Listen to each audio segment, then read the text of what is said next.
Yeah, let's keep it light today. Today is Sunday, the 14th of June. We are at 2 p.m. Eastern Standard Time. Why? Because every Saturday and Sunday we do a live at 2 p.m. Eastern Standard Time. Saturday is educational, and I do some fun stuff with writing on the screen. And today is always, if not always, write a book with me from concept to completion. Let's get into it. Oh, by the way, hello, flowers. If you didn't know, this we do this all the time. This is an every week thing. And if you didn't know, let me go through the spiel. I am writing a book in real time on the screen. You will see it. If you don't believe me, well, here is a chapter. We will be writing that shortly. But more importantly, we are following my process, Thomas J. Bellezza's writing process. This is not the process for you. It is just the process that I use, and maybe it inspires you to try things, because writing is a process. But more importantly, we have gone through 9 steps of this process, and we are on the first draft stage, which is basically prose, dialogue, and immersion, not quote-unquote perfection. Before we jump into the dive of everything, let's go say hello to everybody. Hi, not sure how. Just the fact that you showed up, my friend, is perfecto. Perfecto. And if you're not feeling it, you could always go lay down. You know we support you. We support the sleepage. SB.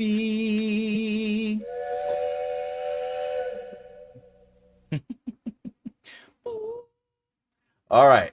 And of course, hey, Angel Faye, how's it going, my friend? Yeah. Other than that, what else do we got going on today? Uh, we are having fun. By the way, if you didn't know, we have a poll. We always have a poll. The poll today is what scares you most about revisions? Uh-oh. We have cut what I love that doesn't work. You know, where you're like, if I do revisions, I'm going to see stuff that I love, but I know isn't working, and that means I have to take it out. And then, of course, we have finding too many plot holes. This is an Emma Bennett addition to the poll, and I agree. It's that fear. Remember, this is what scares you most about revisions. Going in and finding too many plot holes and being like, now I got to clean this up. Third is not knowing when editing is done. Well, how long am I going to have to revise for? What is the process? What tells me I'm finished or not? And of course, afraid notes will change the story. So if you're working with an editor, a big fear about revisions is somebody is going to read it, whether it's a beta reader, an alpha reader, or an editor in general, and they're going to change the story. But remember, it's all about clarity, context, conflict, and resolution and character. There's so many things going on that sometimes writers aren't necessarily aware of because they are just writing the words down most of the time. However, if you're doing the heavy work, it's there. All right. Other than the poll, we will talk about that at the end of the hour. We got, what's up, Sean? I'm good. And some stomach problems. Well, if you want, we can sing a song if a song helps you. Or we can, you let us know if we need to get over there. Bring some soup. I know chicken soup works. Hello, Bella. Finding out my draft is Swiss cheese. Well, may I make the caveat that finding out my draft is Swiss cheese. Are you talking about your zero draft, your first draft, your second draft, your third draft, your fourth draft? I would say if you had your book worked, if you did the work, because remember, great writing is rewriting. If you did all the work and then you get to the very end and then you have it polished and you have editors come in and you have a developmental editor, a line editor, and then of course a copy editor, and then people read it and they're like, "This is Swiss cheese." That's when you have to really worry about. I don't think any of these are real fears if you know that it's going to be a process. I feel better now. That's good. I'm glad. I'm glad. We do have designated robot belly rubbers here. If you don't know, we are always trying. What's going on? Why is my face not showing? Hey, where is it? Oh, there it is. We are belly rubbers. Meep, meep. All right. I don't know why that didn't pop up. I found a hole yesterday, fell right down and shattered you. I found a hole too when I was walking around, and it's called a manhole. I don't recommend it. No, I haven't actually seen a manhole. in many years. All right. Where are we? We only have, I think there's only like 400. Let's see what we got here. What is this? 400 something, 450 something. Where? Yeah, 432. We're at this during this time.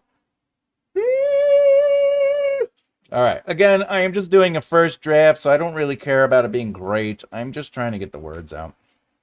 Let's just read it. You're leaving me with them, I whispered. Not that they couldn't hear me, but this guy felt like all I had to keep the status quo in my favor. By the way, this is feeling more like first person. I'm probably going to go through a second draft and kind of clean up this kind of stuff. Is there more of that? I have to get myself a device like that. Survive. I'll stop that kind of talk when I do. That's good. Mansa pressed the button on his device and a map. Oh yeah, we gave the love interest a name. And a map appeared above it. A full display of my ship expanded, rotating, and blinking dots popped out on the blueprints. So in first person, by the way, sometimes you just kind of describe what's happening, but in a second draft, what I would do is probably give a little bit more quote unquote qualifying to this. I would add Laura's thoughts a little bit more. Not that she's having a full conversation in her head. Sorry, I'm having a last couple of lung days, so it's hard to maintain air. Nothing like YouTube popping up on an ad right in the middle of your speaking. Oh, that's how they get you. Remember though, if you watch that ad, I do make $1. If that. I was making a joke earlier. So basically, it's myself where I'm like, this is 2 hours. I do 2 hours of a live. I get 90 cents.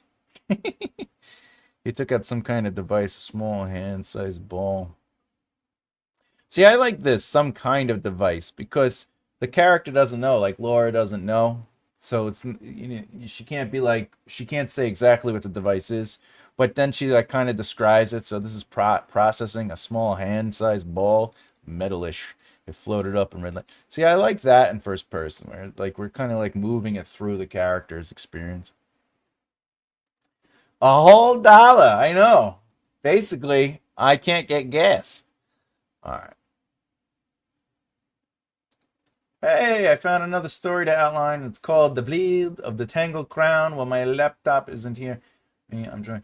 Fantastic. Let me give you a little applause for that. You might as well just jump on that, my friend. Just keep working. All right. Let's get into it. All right. So you can get a few drops with it. I got to shake it. From Fox and the Hound. Excellent. Excellent. Who doesn't like a Robin Hood? Robin Hood. All right. Okay.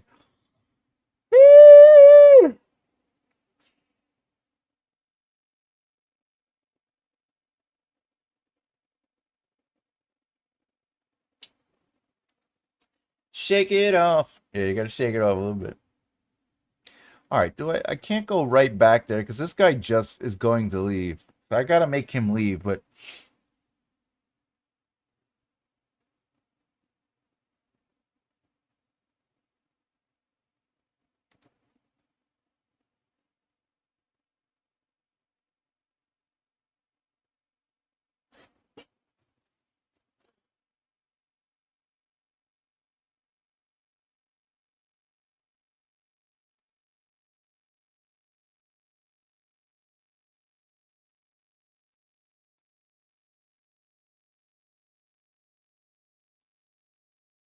So basically, I'm just reading the notes so I understand what I'm going to be working with here because I do have to create the scene. I'll have to see this as well there at the back of the scene.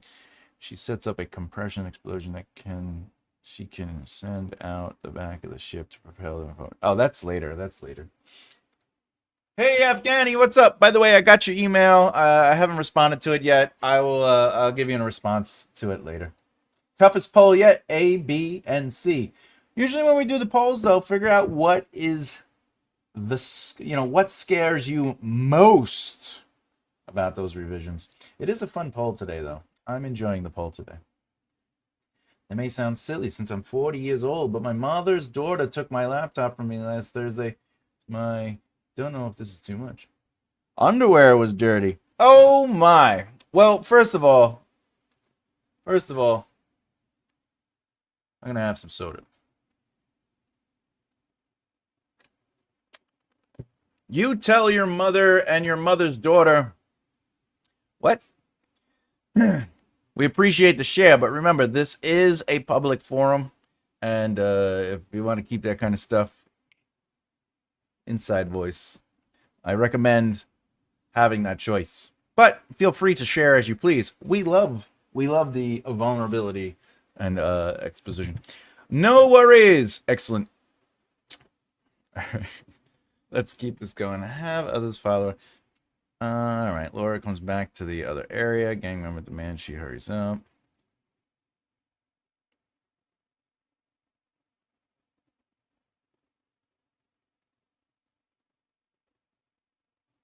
All right. So some of this is actually going to be gone.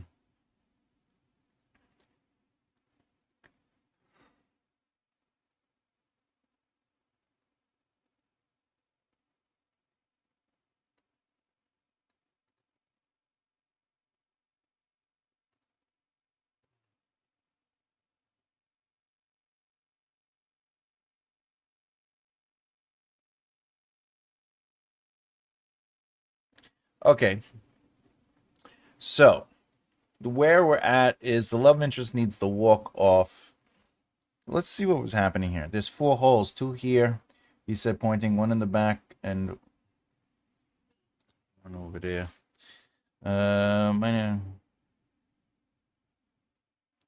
Actually, yeah, we need 1 over there. Might have to get my. All right, I got this. I'm gonna need to measure it out. I'll check the back, man. As I said.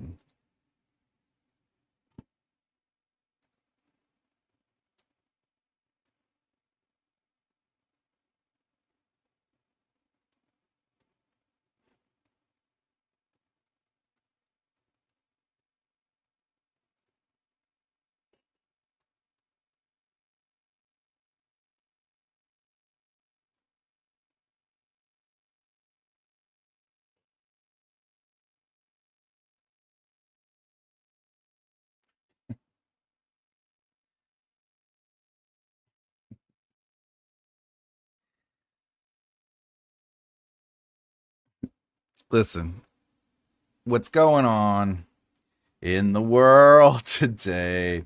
By the way, the stocks are dropping. Okay.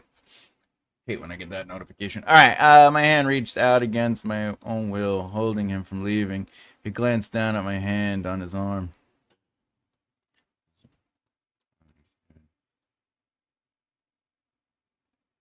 All right. You leaving me with them? I whispered. Not that they couldn't hear me. This guy felt like all I had. Right.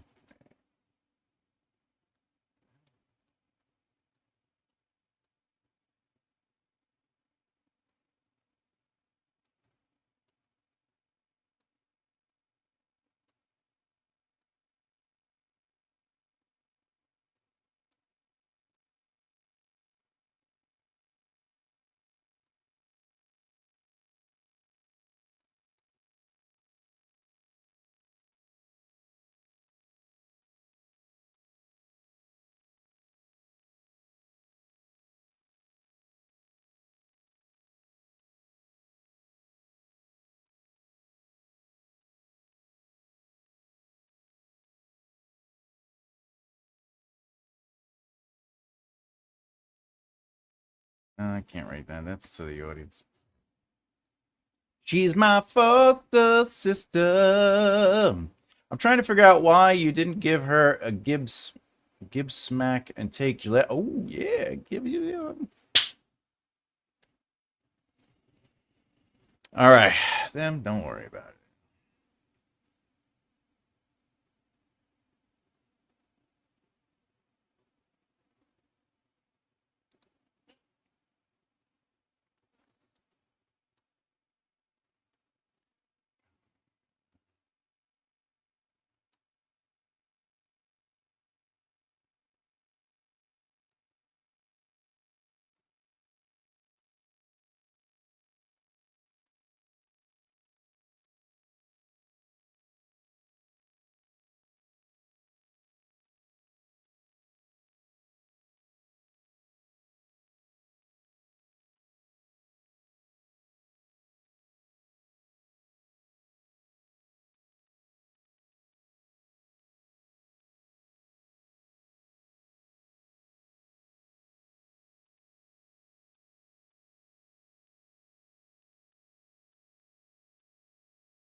Where are we? What's going on? All right. Do. His smirk got me. Here's my neck angle.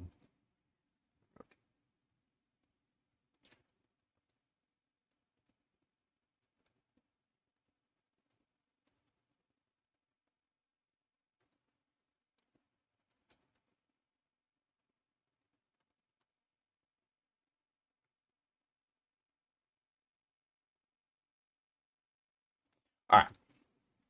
Let's see how we're gonna do this. So she's supposed to be working on.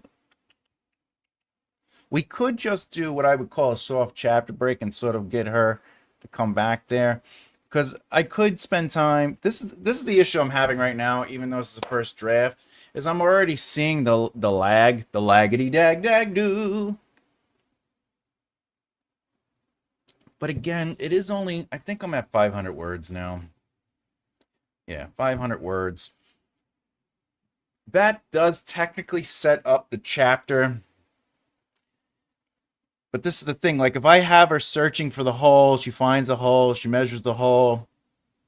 I'm trying to think here. I'm just trying to think of the pace.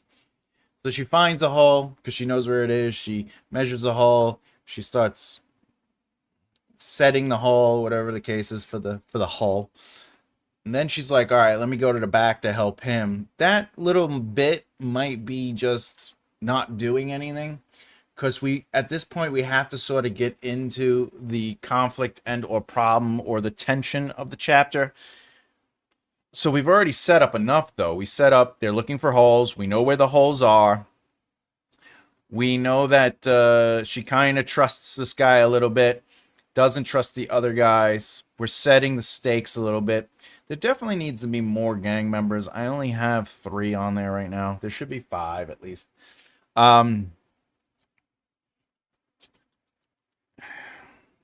We know what they're trying to do. We understand that they're trying to. The holes are because the ship is going to stop soon.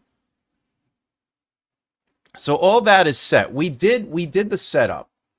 So I I think I might just jump to where she's going in the back. But then we have this thing. Well, they're already helping. So this might actually be Laura. Has ever worked on a ship before?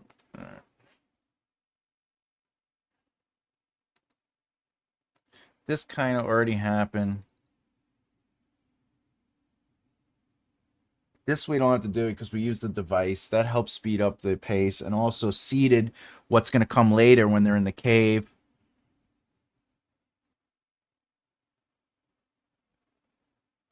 Yeah, I think what I could do is skip a lot of this and sort of just go to the soft chapter break. So what I could do,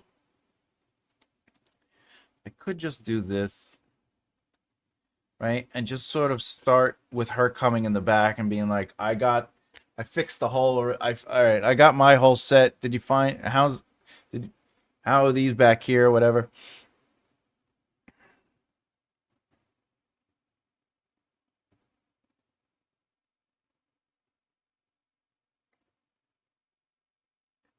All right. Hmm.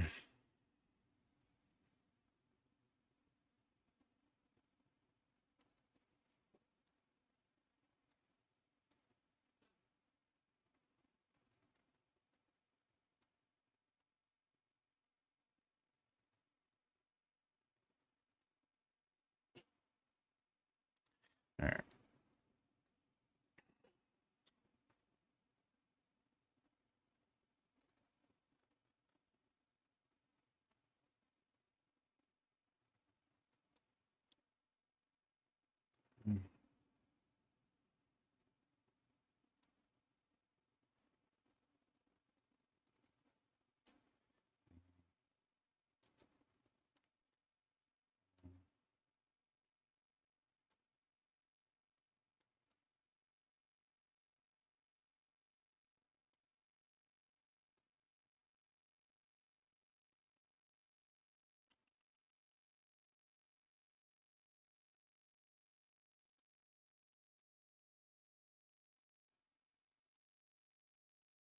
All right, so here's something my brain is thinking about. Even though this is the first draft, This has to be adjusted in the second draft. And the reason is because this feels like I'm just putting this here for the rhythm, but this to me feels like she's talking to the audience. I stopped leaning against the wall. I stopped.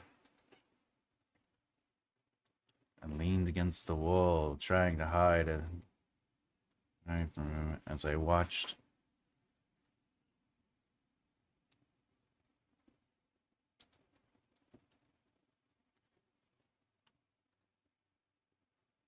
Have you heard of the show, fam? Do we have? Yes! Bing, bing, bing! Yes, it's number one answer on the board. I love that show. Good stuff. Anyway, my point is this feels more like she's talking to the audience, so that's definitely something I'm not going to worry about now because I'm just trying to create the movement in the first draft. But when I get to the second draft, that's when I'm going to start playing around and go deeper into the character processing and less about the character talking.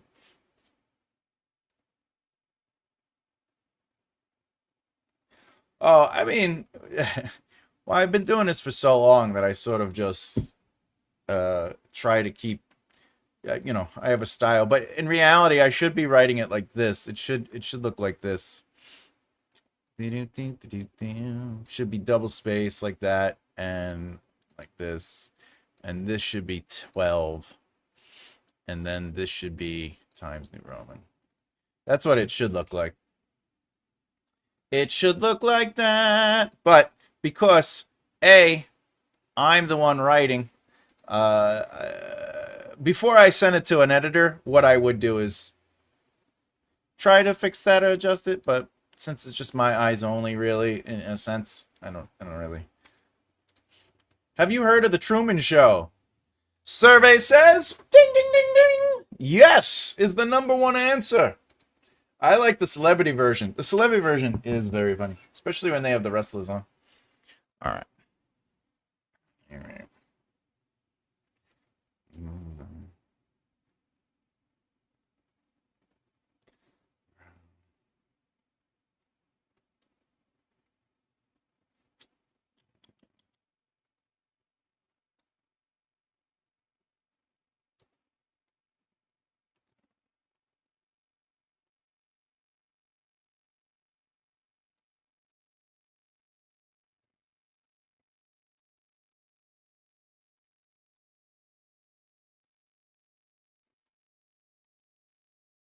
Yeah, the dim light.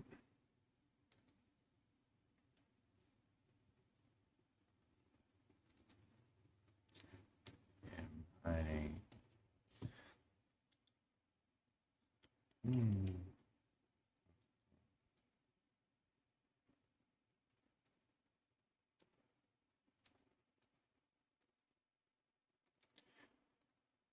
We know he's a man, but I would rather have an opportunity to be like, let's continue to build the world. So,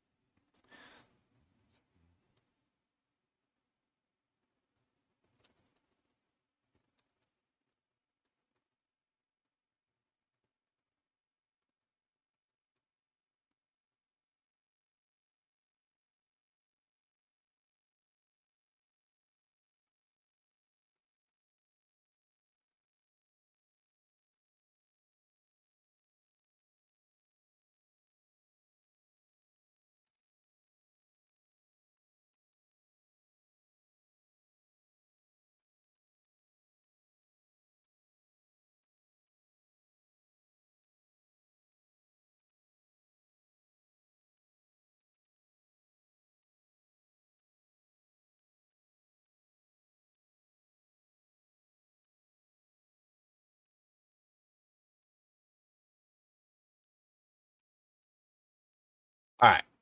Obviously, I have to work on that. But I want to build that she, like, obviously, he was nice first before she started really paying attention, but she's trying to talk herself out of the reality of it. I'll get that going. I'll get that going.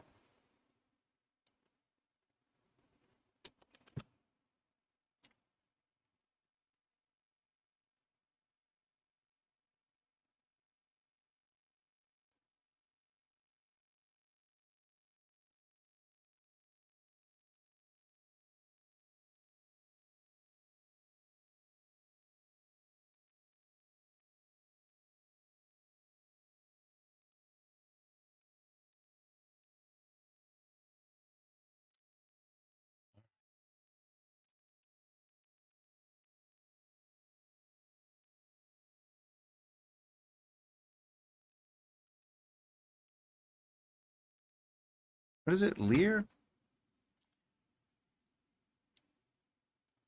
I think Lear, right? No, no, no.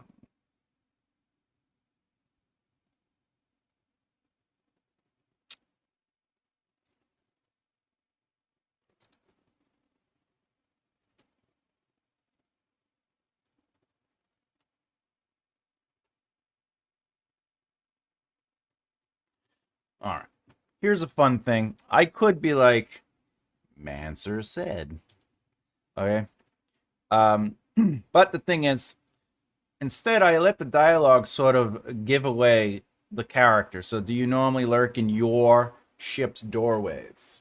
So now I don't need to add. Remember, our job as writers is to try to technically get rid of the dialogue tags and only use dialogue tags for the two main reasons, which is rhythm, ultimately pace, and clarity. Clarity is who is talking because we don't know as the reader, or what is their emotional truth because the dialogue and maybe the physicality or the behavior isn't necessarily insinuating it. And the pace element is that sometimes you just want, like, if I wanted to be like, he said, moving a large box to the side. So the reason that would create pace or help with movement is because if it wasn't, he moved a large box to the side. So the other thing that's being affected is the dialogue reads like this now. Do you normally lurk in your ship's doorways? He moved a large box to the side. But if I said it the other way, if I wanted to do it this way, it's he's moving the thing. He's like, do you normally lurk in your ship's doorways? And he's like moving it. So that helps create movement, pace, rhythm. It's changing the way the reader is feeling or seeing the scene. So that's important to know too. Is if you're going to use a dialogue tag, moving a large box to the side. I'm okay with that, I guess. Eh, eh. By the way, we have a poll. In another half hour, we will discuss it. If you are just joining us, please. Oh, we got 11 votes. What scares you most about revisions? Cut what I love that doesn't work. Ultimately, you're scared to do revisions because you feel you're going to find things that aren't working and you'll have to cut the things you love. So it's to kill your babies. I like to call it kind of shaping your diamonds. Anyway, diamond in the rough. We got finding too many plot holes. The fear of revisions means that you're going to read through it and discover all these plot holes. Please, for the love of God, no! And then obviously we have the last two, which is not knowing when editing is done. Well, if I start now, when does it end? And of course, afraid notes will change the story. This means when you're talking with an editor or working with editors or even alpha and beta readers, they give you notes and now you're like, oh, looking at this is going to change my story, which can be scary. What's up, M? Welcome to the show. All right.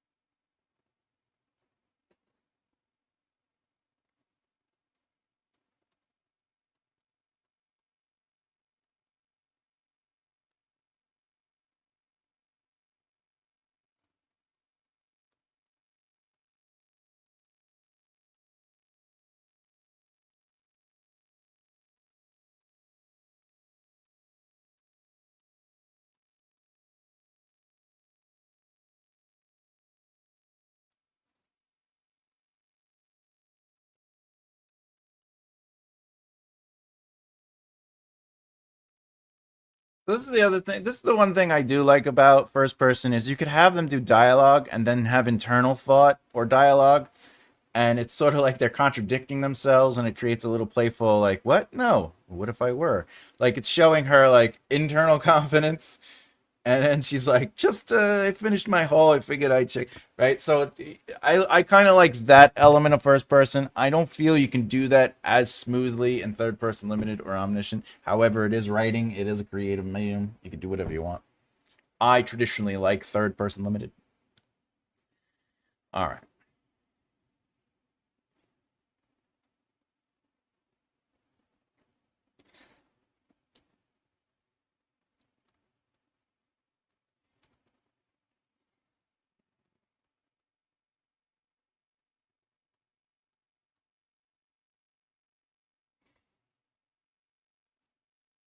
All right, let me just I definitely want to have other members come out.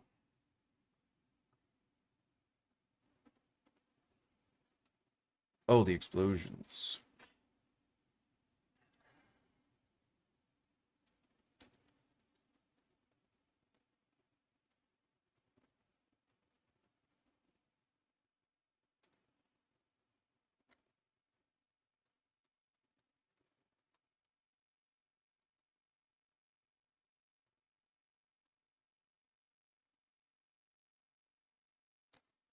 Did you do those?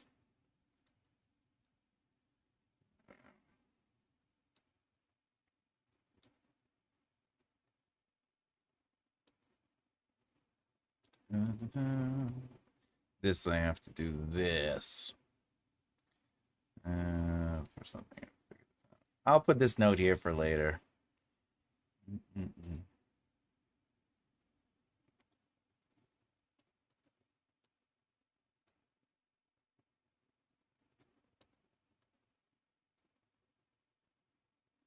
All right, so now I can get rid of that.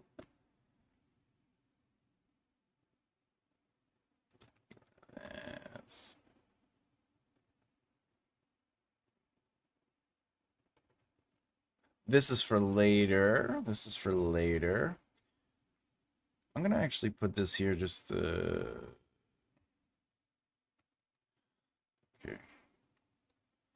Double check to see if this is indeed later. All right.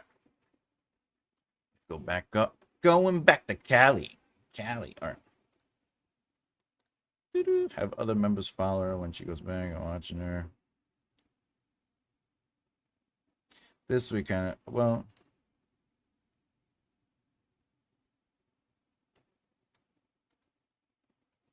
what I kind of want to do is I want to do this part.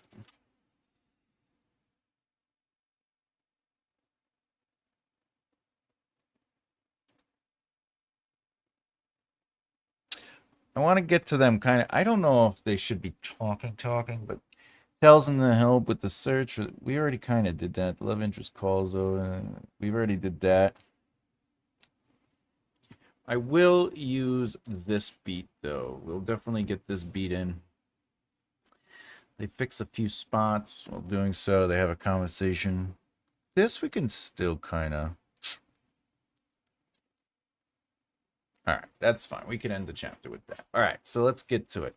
Let's boom. Boom. Load things up.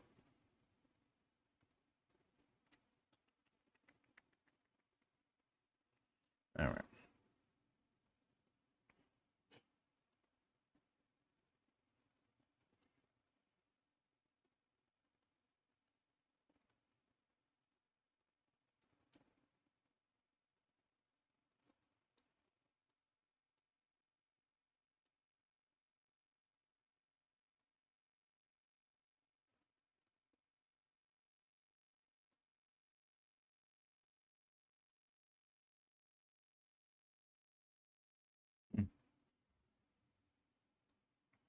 All right.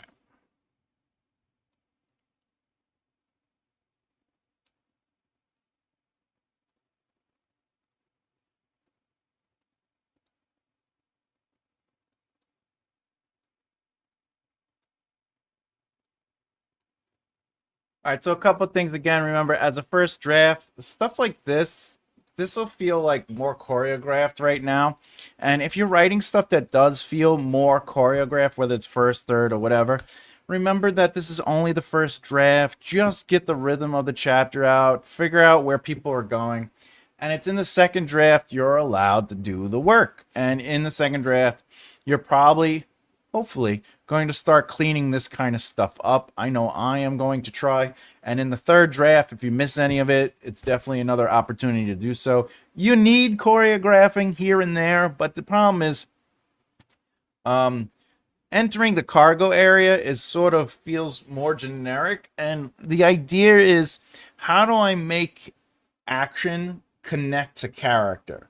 That's the thing I'm really hoping to do in the second draft, definitely the third draft.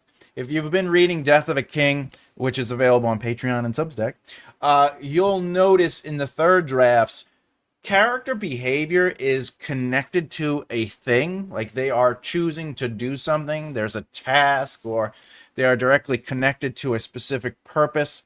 Whereas in the zero and first drafts, it's usually like Devious goes here, Garion does this, Zanaya, like Zanaya walks over, somebody looks this way, somebody turns, right? Because in zero and first drafts, all that doesn't matter. It is not the thing you're publishing. It is just, technically I could be like, Mancer looked back at G3, all right?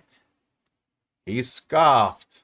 We'll put the Jenna thing. Everything is not shouted, scoffed at him. Right? And then he wrote scoffle and then scuffed. Is it scuffed or scoff? Scoffed? I think it's scoffed. Yes, scoffed. Scoffed. This guy over here. He scoffed. Also, you might find yourself writing at him. I'm going to fix that right now, but he scoffed. Like, you could do that in a first draft or a zero draft. I'd even argue your second draft, fine. But in reality, this isn't needed. You know what I'm saying? Because you can actually technically, as an example, this is later on stuff, but just as an example, I could just go like this, right? Guy over here.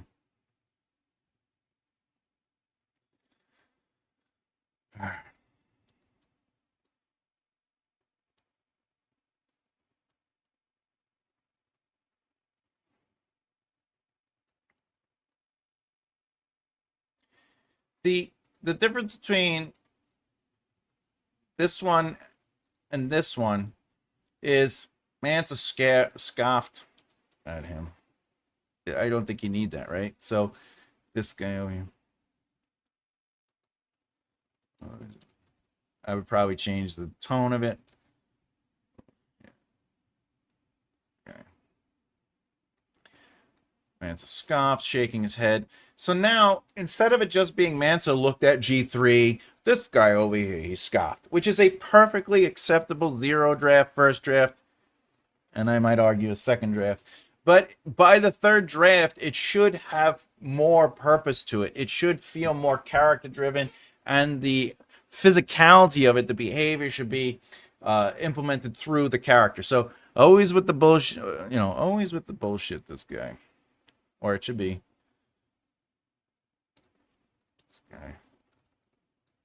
Always with the bullshit. Mansa scoffed, shaking his head. Shaking his head as he leaned into the shelving area, pulling the back. So we're also maintaining plot is moving. So we have character and plot here. Character is Mancer's position on the character G3. And then, of course, the plot is that he's finishing pulling the boxes out so they could get to the hole. So that's something to think about when you're writing. I'm going to leave this line because I actually kind of like it. But my point is, you don't have to get that complex with it. Hey, what's up? Too much work, but I'll like to pop up, just say hi and watch later. Wish you all the best. Keep up the good work. Ghoulish! Always great to see you, my friend. Keep up doing what you're doing too, my friend. Spent the day gardening.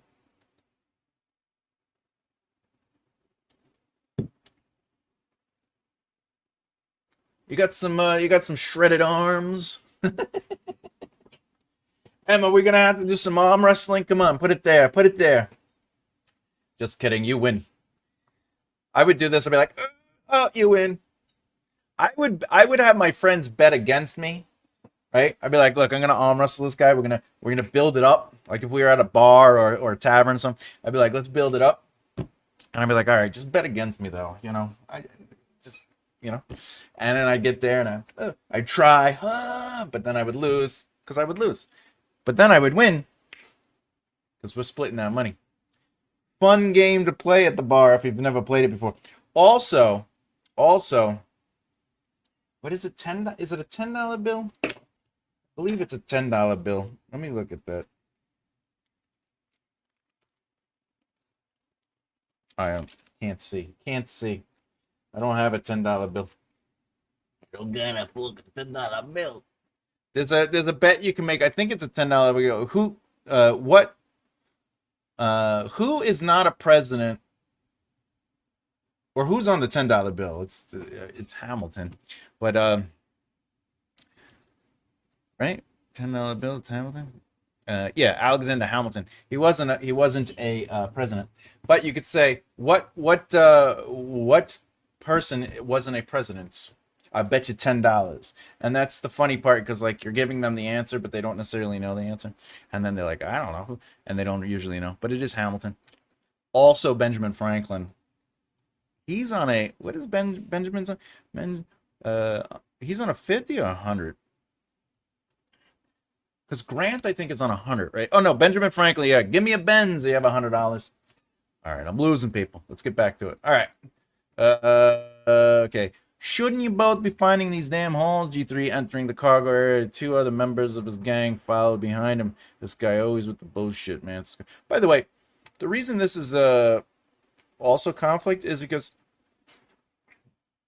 the character Laura is having an internal conflict about having feelings for Manser. So that's a conflict. And then we're going to bring in G3 to have his little conflict with them.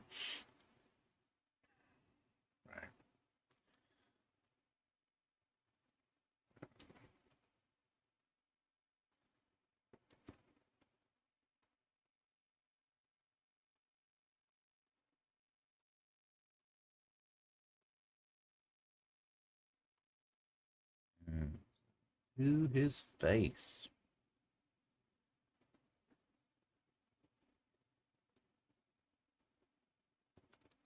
Whoa, just happened there? Oh.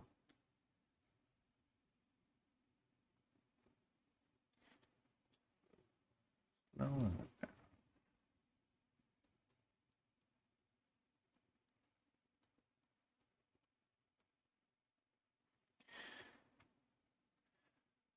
Wow, that's what I'm talking about. Bum, bum, bum, bum. Yeah. Kicking butt.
I've read an absolute shed load of stuff from the solicitor about the flat 2 posted the final paperwork this afternoon. That is awesome.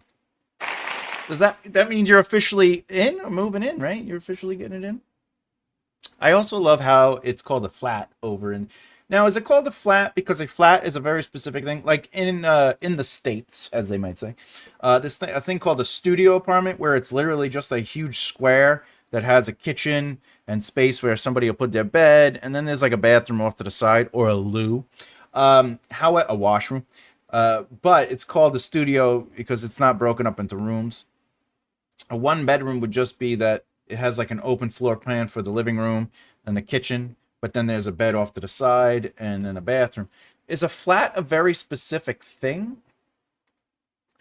You'd win hands down, Thomas. I have spaghetti arms. So do I. Look at this. This thing is tiny. Look at that. I used to have big arms when I used to work out. I haven't worked out in years. But I used to have some nice ones. I had some nice ones. Now, nothing. Nicely done, flowers.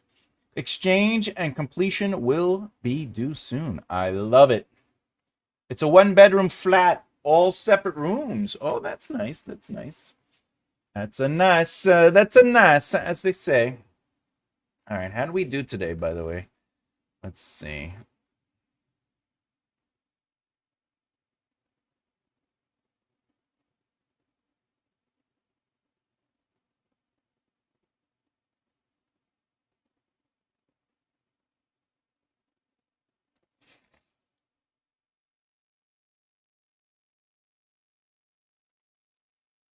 We did 330 words today.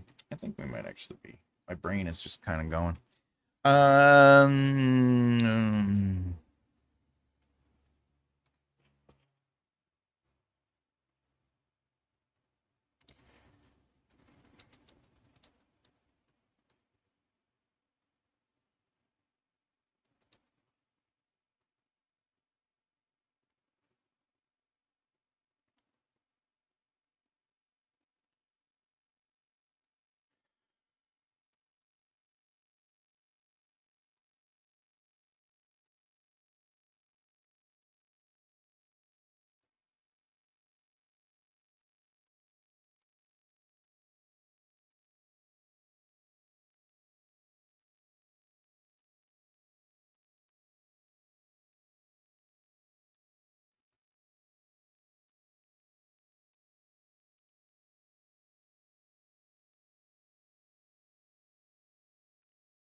All right.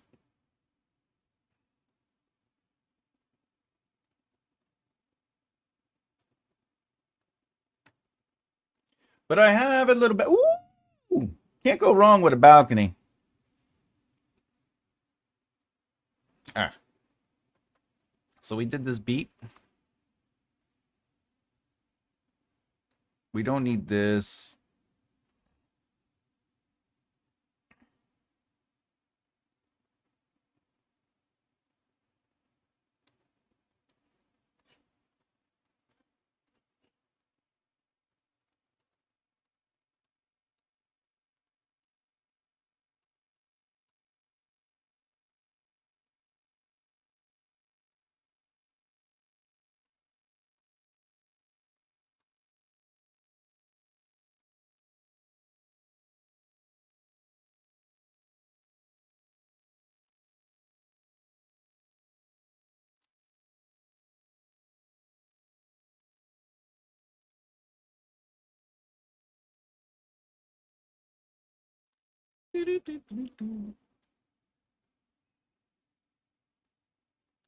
Oh yeah, I want to make a.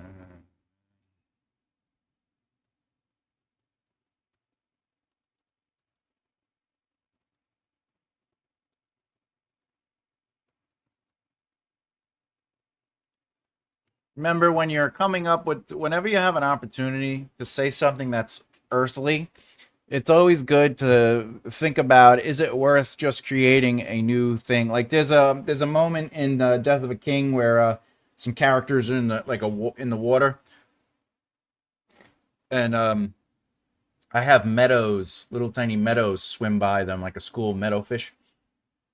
And the thing is, I could have easily just named it a different fish and gave it like a look and a style. And even one of my buddies who was reading was like, this is a great shot here too. And my pushback on it as a writer in my mind was, I didn't want the fish to be a distraction. I wanted the fish to distract them. I wanted, you know what I'm saying? I didn't want the fish to be a distraction to the reader. So if I have to name the fish something else, the idea of what they look like, swim, and like just our connection to what meadows look like is taken out, right? Our bias is gone. But now I name it something like, flippers.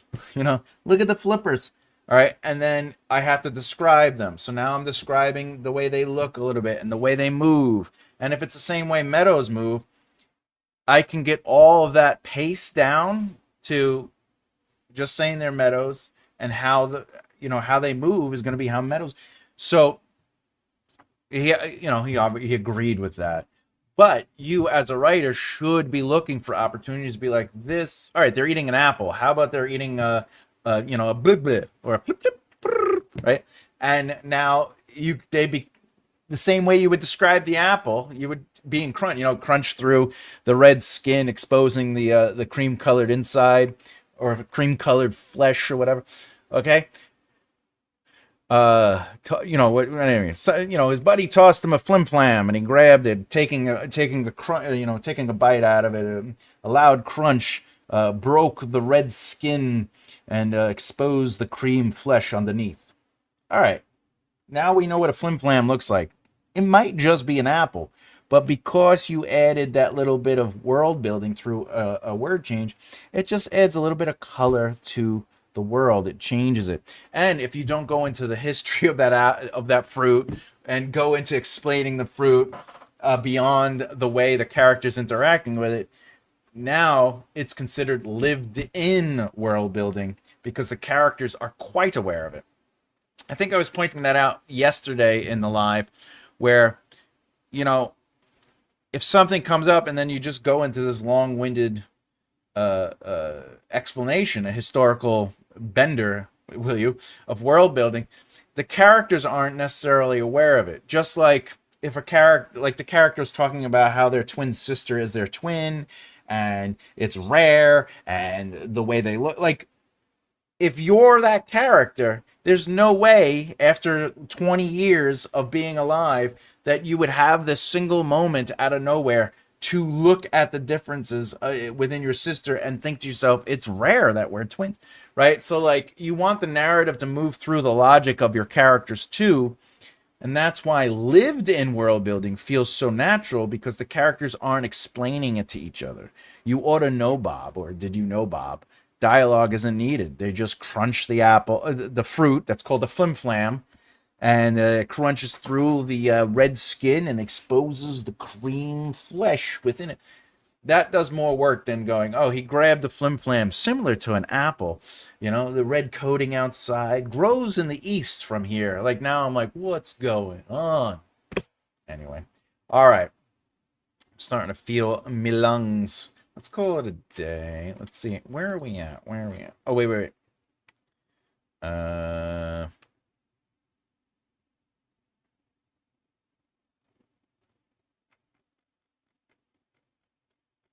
There's gonna be 3 scenes. 3 scenes. There gonna be 3 scenes.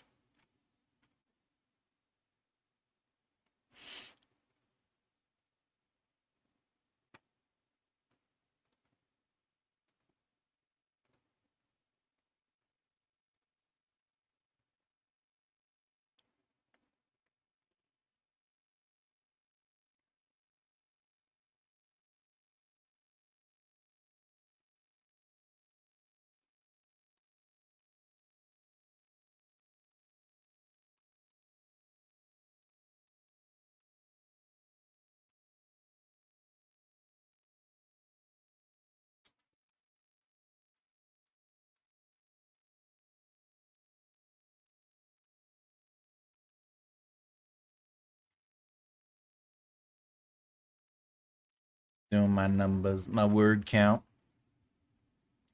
5, 10. 5, 10. And where are we at with this? This should be, what do you think? 328. That's where we're at so far. Okay. All right. What we got here? I watched the patient today and followed the PPs through. How was that? Was that exciting? Were you like, oh, there it is, I'm seeing it. Oh, this is explaining something. Oh, there's the setup. There's the challenge. Did you have fun with that? By the way, Thomas, did you know pizza is its own food group? Did you also know I consider a pizza a vegetable, even though a tomato is a fruit? All right. All right. Poll. We got 12 votes. If you haven't voted already, we still got some time. Wow, there's a 0% on there. I'm loving it. What scares you most about revisions? We got cut what I love that doesn't work. That means going into revisions, you're scared to see the things you love just not working, and you know you're going to have to cut them. That's a scared. Oh, we have a three-way tie as well. Finding too many plot holes. Oh, I don't want to do the work to do the revisions because I'm going to find plot holes, which means I got to do a lot of work. And of course, not knowing when editing is done or afraid notes will change the story. Before we jump into that, let me just do my spiel. If you didn't know, I have 3 books. I have a whole bunch of books available. Okay, the first book always being my outlining book. This is for people who aren't here all the time. I know, please forgive me. Let me just get through I'm going to run through it. The outlining book, the whole thing is about understanding narrative, and the second half of the book is all about outlining. So if you're a pantser, you can read the first half and enjoy it as much as anybody else. By the way, Death of a King is available on Patreon and Substack. It's the same stuff.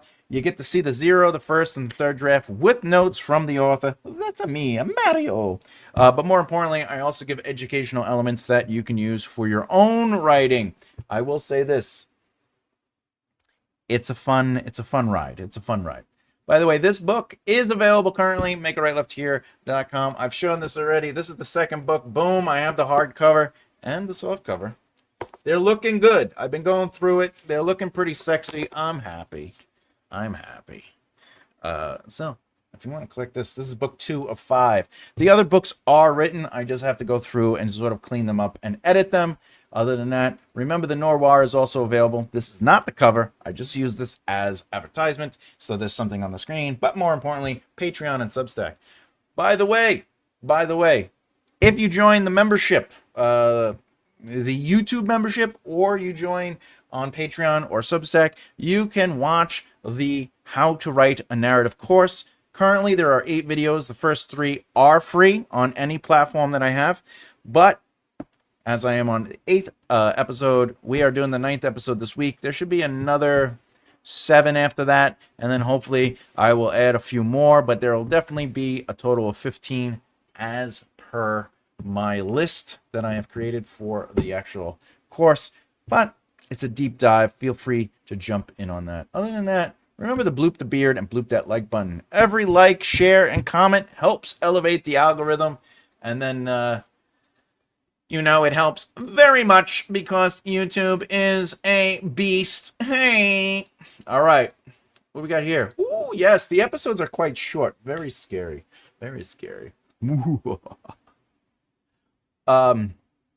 you talking about the how to write a narrative, or are you talking about The Patient? The Patient is a TV show? The Patient TV show. Oh, yeah, it's a thriller. Look at that. Oh, look who's in it. Oh, yes. I see. That show is crazy. That show is definitely crazy. I very much enjoyed that show. Very much. Very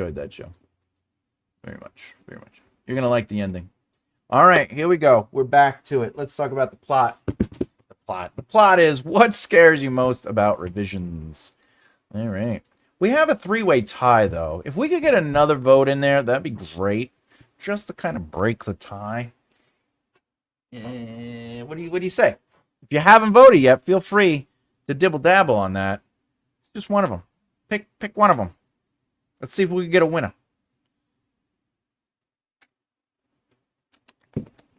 Oh, yeah. All right. We'll go through it, and hopefully someone will vote. Right now in last place is Afraid.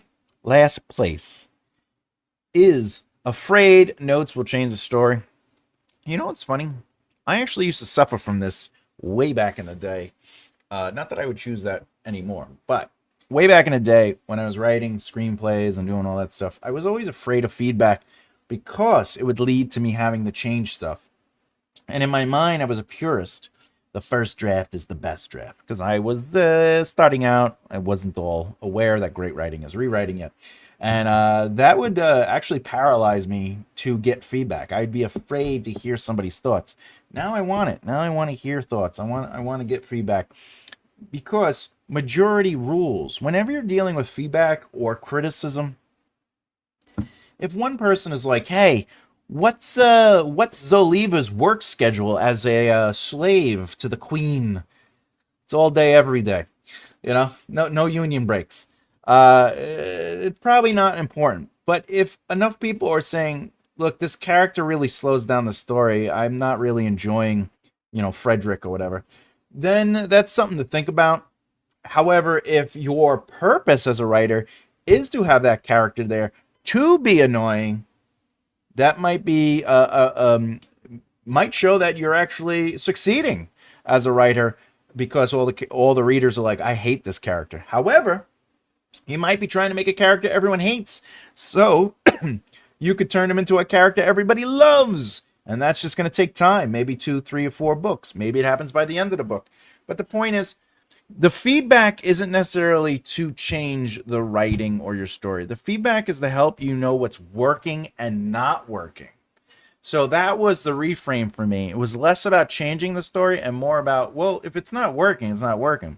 If the feedback is directly connected to what my intent was, that's even better, right? So you have to look at feedback and notes in a positive way.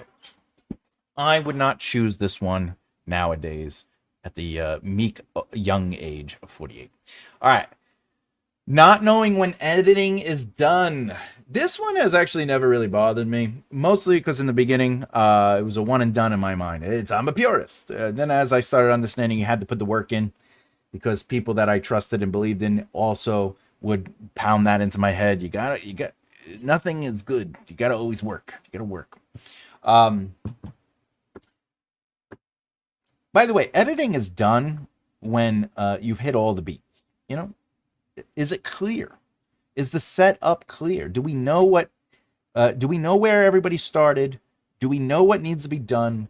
Do we know if they change or not and how they change? If all that is clear, you're started. That's good. That's a good place. Do characters, are their arcs moving? Whether it's a positive, a negative, or a flat arc. Are they accomplishing what they need to do? That's something you got to pay attention to. If you have characters that don't necessarily have any movement and you want them to, you know that you still need to edit. You still need to put the work in.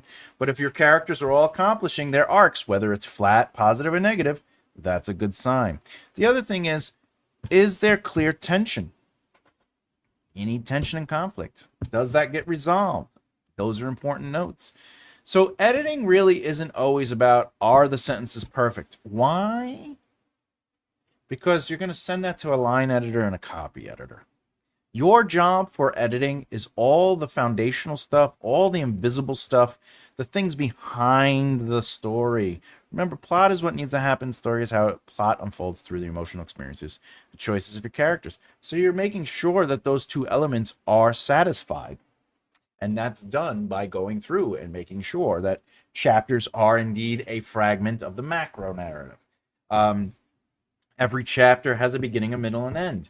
Every act has a beginning, a middle, and end, right? So there's a whole bunch of things you're trying to look for. But as far as knowing when editing is done, you're just checking off the needed or the necessities of what makes a novel complete. If it's constant line editing, I'm going to fix this, I'm going to fix that, I'm going to adjust that, I got to clean that up. That's not your job. Your job as a writer is to get it to a point where you can hand it off to a line editor or a copy editor, and they take care of that. Now, if you're somebody that does a first draft and hands it off to a line editor, does a second draft, hands it off to a line editor, just send me the money. If you're going to just throw it away, throw it away. It'll go to better use. But I will say this. Once you have a line editor go through your stuff and a copy editor, don't go back through and start rewriting things. Don't. Just make the adjustments your line editor told you to do. It's the best approach, I assure you. What we got here? Hey, they just go to the next episode. What's this? Oh, last week, Disney Junkie. Oh, yeah. That's what they do. They sometimes just go to the next episode. What's up? Hey, gonna hell. How's it going? We're just talking about the poll. If you haven't voted yet, oh, the poll. We got to vote on the poll. What do I do for a living? I am a developmental editor and writing teacher, and also an author. What else do I do? That's it. I sit at home all day, and this is it. You're looking at it. I do YouTube, everything that has to do with writing. My life is centered around writing. 20 plus years in this industry. My whole history is on my website. You can go right to makearightlefthere.com. You can check me out. I'm everywhere. I am everywhere. And if you didn't know, we do this every weekend, Saturday and Sundays, 2 p.m. Eastern Standard Time. Saturdays are always educational with real-time examples, and Sundays are the Write a Book With Me series. We were basically writing a book. See? We were doing it in real time. See? It's a lot of fun. How do you share your idea or write something, tell, or guide to me? How do you share your idea or write something, tell, or guide to me? Well, there's a couple of things. First and foremost, more importantly than ever, I have over 700 and something videos on YouTube, so feel free to peruse the channel. And my videos are not, these are 5 things that make a good first chapter. My videos are, not that there's anything wrong with that, but my videos are more educational for writing and craft. They go through and show you and talk about the deeper elements of what makes narrative. Great question, by the way. As far as how do I share those ideas, I do it through YouTube, I do it through Patreon, Substack, and of course, I got books you could buy. I got books on writing and outlining. We just did it before. I'm not going to do the spiel again, but but you could get a book, 27 plot point outline. Feel free to jump on that. So, yeah, I got it all over the place. That's how I guide people. Also, you could hire me. I can teach you how to write. I can help you with your narratives. I do it all.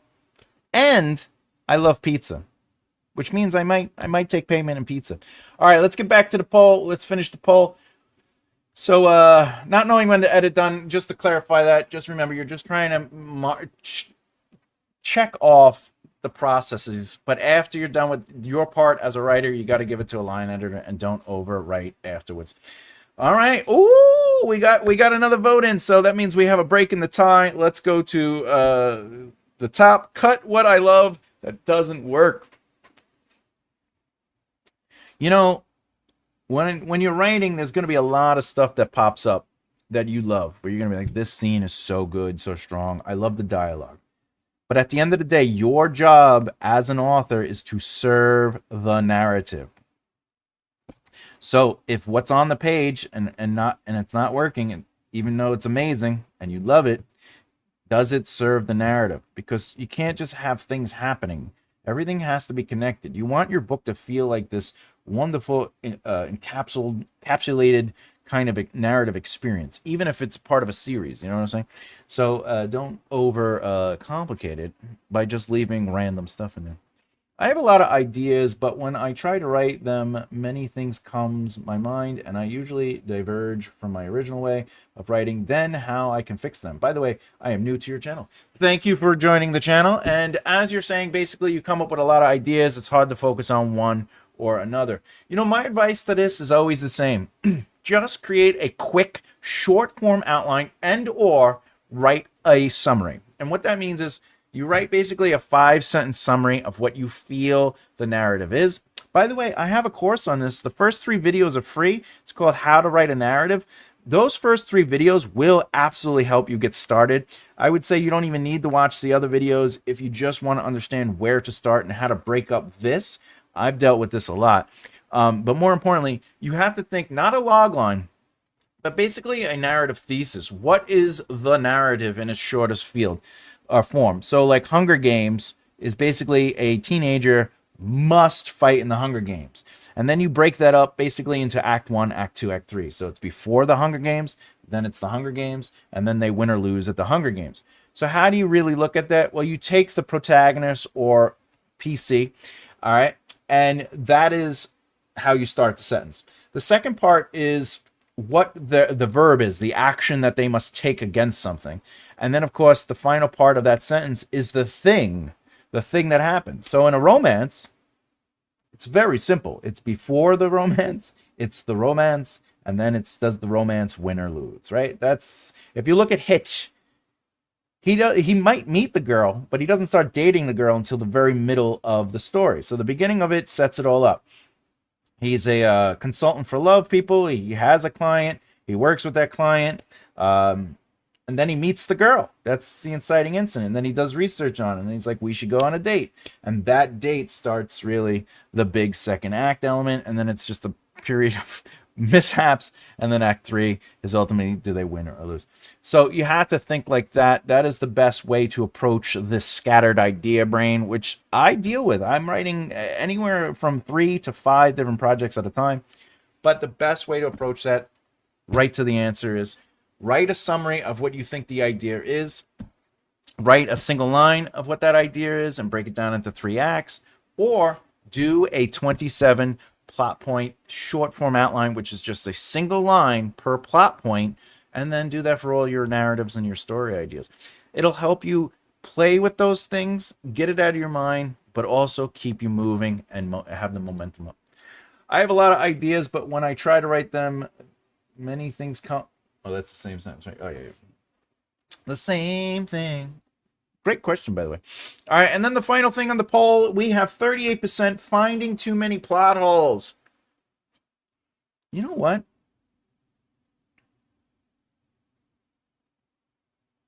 I think this is the one I would pick too. Finding too many plot holes. Yeah, the idea to sit down and go through your revisions and then realize, oh, I've hit a lot of plot holes. I need to adjust this. That's a fairly good one. Remember, there are no wrong answers, and today's number one answer is finding too many plot holes. Let's end that poll. That's a good poll. I like that poll today. It takes discipline to stay on one idea. Ain't that true? That is for shizzle, my nizzle. My writing folder is full of partial rights. Look, I'm going to say something, and I also think it's crazy, so you don't have to tell me it's crazy. I know it's crazy. I have probably 100 ideas that are in one variation or another played with, whether it's just outlines or not. I have TV shows, full seasons mapped out. I have like my shows always have 5 seasons, so I always have the 5 season summary arcs. Then I always take the first season and I break it down into what each episode is ultimately. And then I take the first episode and I sort of map that out. And sometimes I have a screenplay for that.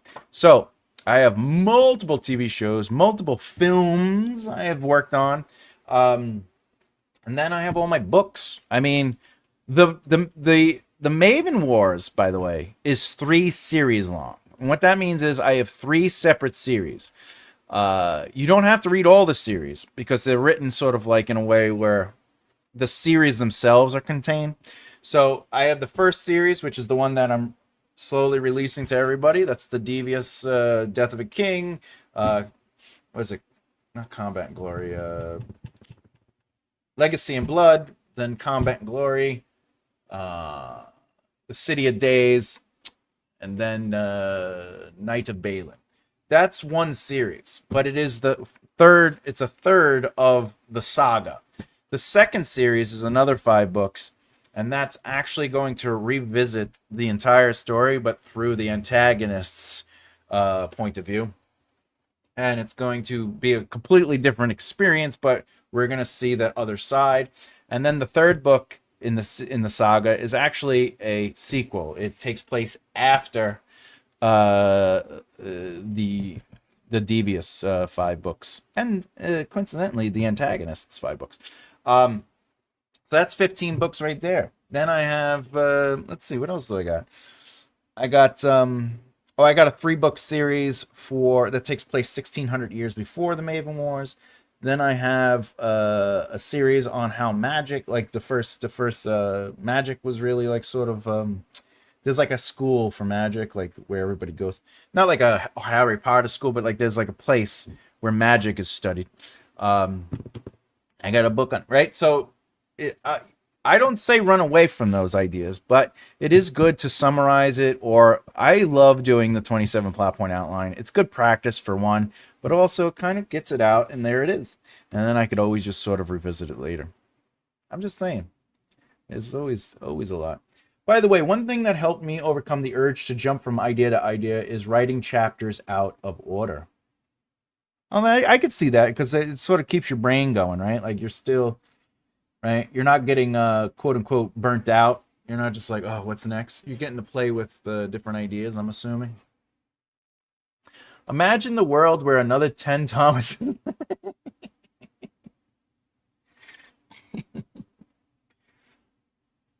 You know what's crazy? I also have a role playing game, like a Dungeons and Dragons kind of like system that was created years ago that is based on the books that I write.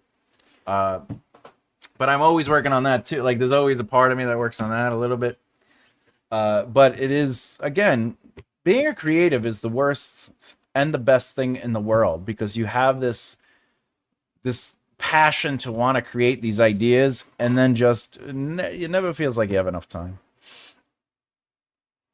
It's not like the magicians either. What I'm saying is there's a I don't want to give anything away because it does come up in the Devious series, but there's basically a place where magic is harnessed, like the essence of magic, and then that's how magic exists. It's because this place exists, and there are curators, and people go there to be closer to the source, and that helps. And they study it and stuff like that, and it elevates the idea of magic. And yeah, but there are many different variations of magic in my world. Just magicians alone. There's casters. There's sorcerers. Casters are people who kind of like know like a spell or two. They're not really like they're not mages and they're not wizards because wizards are learned. They are people who studied it and then they took the test, which is I won't ruin it, but they have to go and do a thing, and then now they are part of the source. Mages are people who just overwhelm themselves with study, but they don't pass the tests or haven't taken the tests yet. But they're all three of those are completely different. Sorcerers are people who are born with an innate connection to the source, and they're able to use certain spells. They could actually learn magic like mages and wizards, but they have innate magic as well. Like they can do certain things. But I also have multiple quote unquote magic systems in the fantasy world because you have the divine. So there are priests, clerics, varins, like different variations of holy figures and people who worship gods, because gods are a big thing in my world. And you can connect to the gods, and you can have divine prayer, and that creates a form of magic too. It's a lot different than the source, though.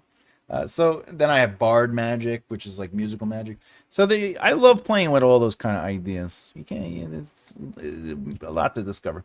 There's aura magic. Anyway, what's your point when a man who is just teenager, like 18-year Nina, but he is hungry for making more money for giving their parents good life, but in spite of knowing he is hungry, he finds no way.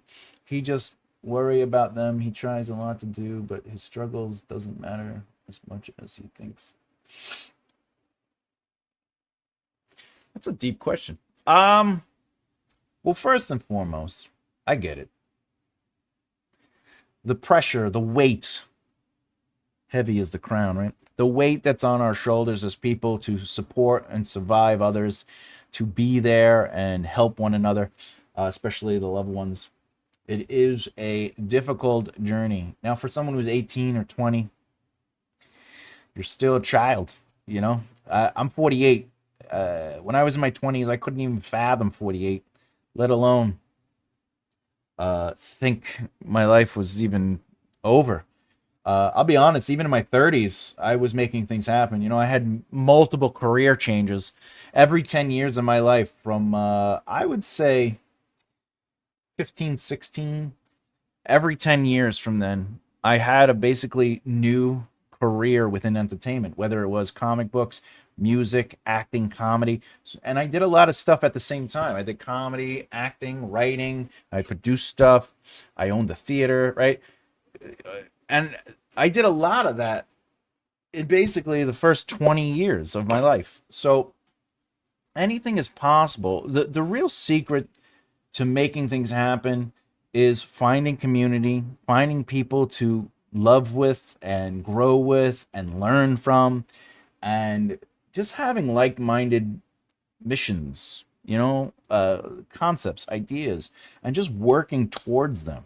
People, I get this question a lot from the film industry. It's like, how do I get a movie made? Well, you got to get investors. Well, how do I get investors? You got to become friends with people. Well, how do I become friends with people? Get involved, help people, volunteer, but also meet other people. The reason a movie like Adam Sandler's films would get made back in the day wasn't just because a studio financed them. It's because Adam Sandler built a team. Everyone that works with him, I have friends that are a part of that team, and they are there because they are friends, and it becomes a family. And Adam Sandler does do it. He gives work to his friends and family, and they just grow this industry and they make films together. Right? It's the same thing with books. If you're writing a book on your own, you don't have a team and a community that you are helping as well as helping you. It's very difficult in any industry to just sort of make it happen by yourself. You need people. It's just part of the thing. Like, so to answer your question straightforward, use that hunger to build relationships. The secret to success is network market practice. Networking is about who you know.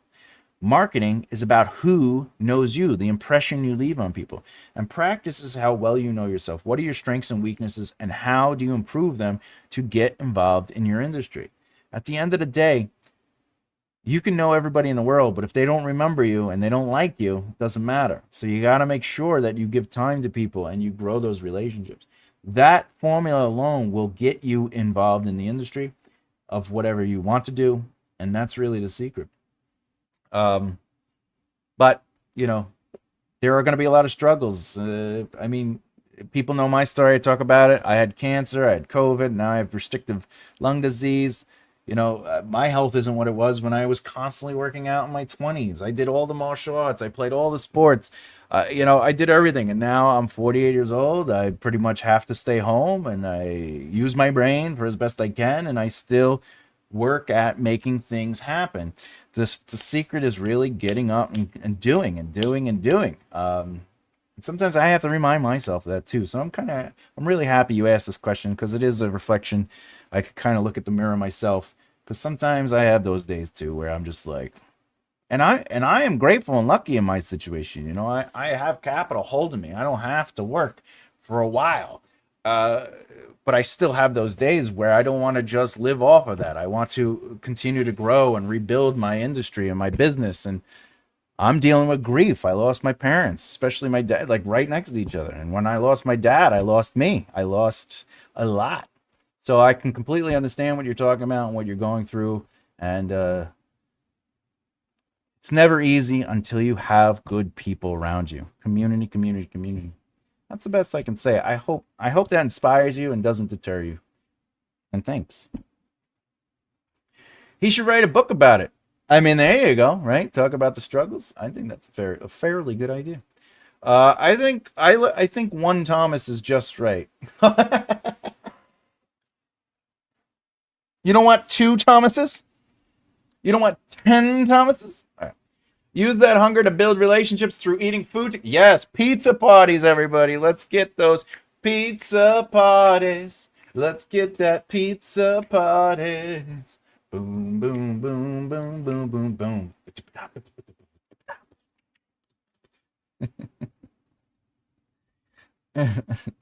Yes. Thank you so much. You satisfied. Awesome. I really appreciate it. To me, love you for the sake of God. Hey, peace be with you. Truth in action, my friend. Truth in action. Just one Thomas, please. Fine. I think it all the time, how I have two times, once my editor, once I have two. That's right. Are you telling me, wait, did I forget that? Is your husband's name Thomas? That's funny. Excellent. It's a good name. Twin of the first apostle. Doubting Thomas. That's so fun. Oh, all right. Okay. I'll accept it. I'll accept that. That's fun. That's good news. Good news. That's what they. What's going on here? Hmm.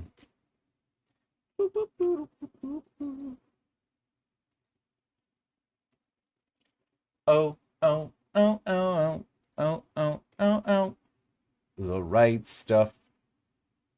Oh. Where is it? Oh, here it goes. I was looking for it. I'm like, why isn't that popping up? Anyway. All right. I think we did good today. We did good today. I think it to the rhythm of I got two phones. All right. Let's close this out.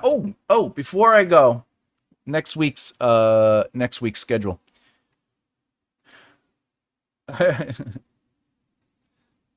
Sing it. That's right. I got those two phones. All right. Next week's schedule. Wednesday, I will be releasing the video for plot point 24. It will be focused on the 24th plot point. What is that? That's like the middle of Act 3, I believe, right? Because 5, 6, 7, right? No, that's the oh no, that's the last plot point, section 7. And then there's 5, 6, 7. Yeah. What else we got?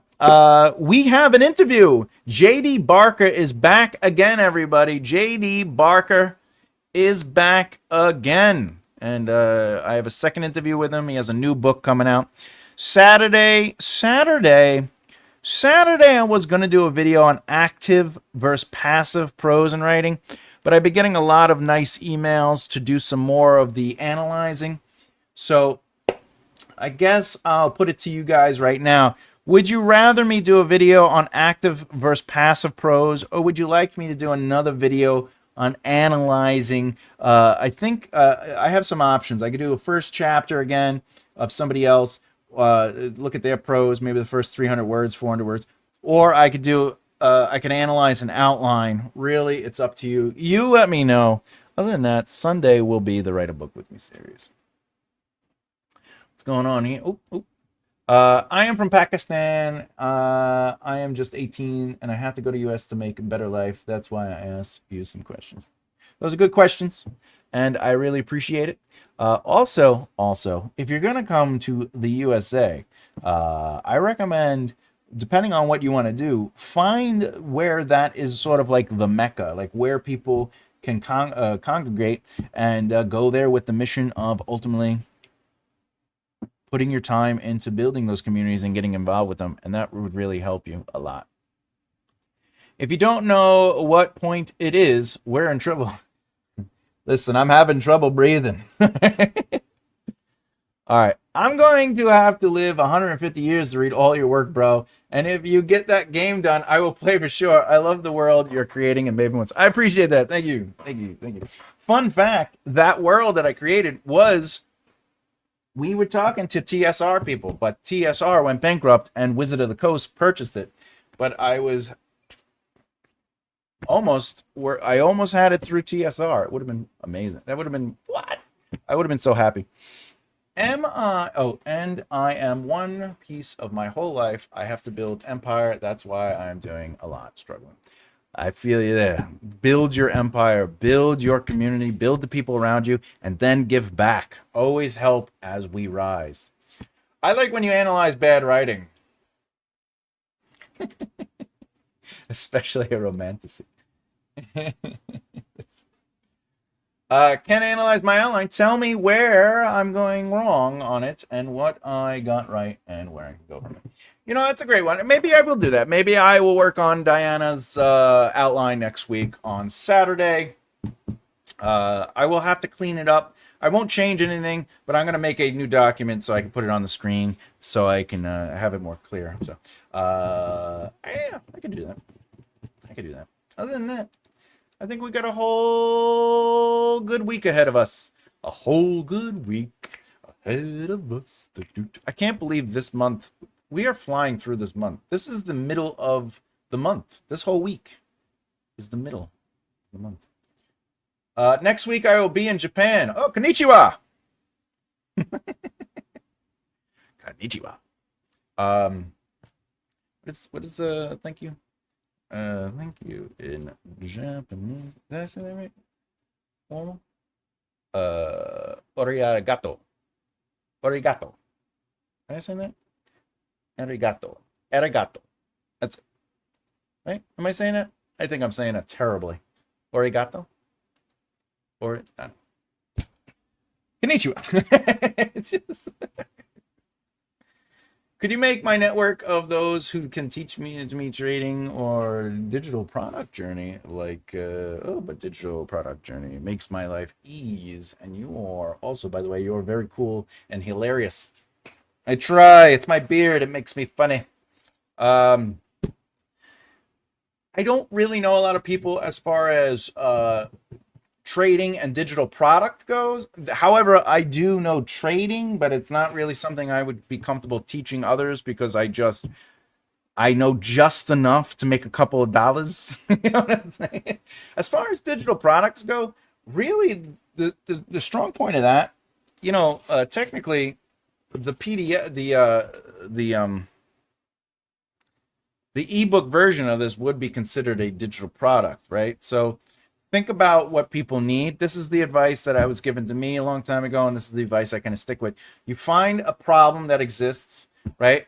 And a demand for that problem, and then you supply that demand, whether it is a 15-page PDF they could download that sort of like guides them and gives them a little direction. For example, I've been working on a slew of PDFs for people, from having a to-do list for authors, from the to-do list follows everything from where to start, how to basically get going with a book, what to do while writing your book, how to get focused on self-publishing it and or traditionally publishing it, like showing like the process of that.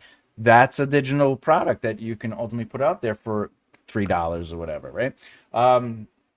So you have to think about what it is you're an expert in. Don't just randomly do something, and then ultimately utilize that to sort of help people. There are websites, by the way, that you can join for that. One, can I think? Give me a second. Let me look up something. I think it's called.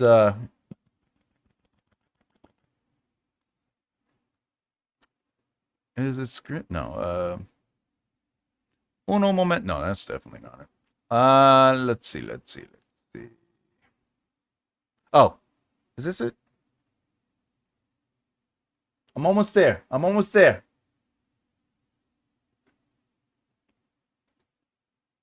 It's called PayHip. I'll write it in the thing. Payhip.com. Payhip.com is where you can sell digital products. So if you come up with them, you could just go through there. Oh, origato. Is it arigato or arigato? Arigato. Oh, it's arigato. My doc is a bit of a mess. Yeah, it's fine. Your doc is perfect. It made complete sense. I'm going to make a new document for it so I can show it on screen a little easier. Does dark fantasy romance mean you read regular fantasy? Yes. No notes. That is, yeah. Dark fantasies. You got to read it in the dark, and be naked. Lipstick for men. Ichiban. Lipstick for men. You know how I know you didn't watch this tape? I'm telling you, Joey, I did. I watched the tape. I know you didn't watch the tape. All right.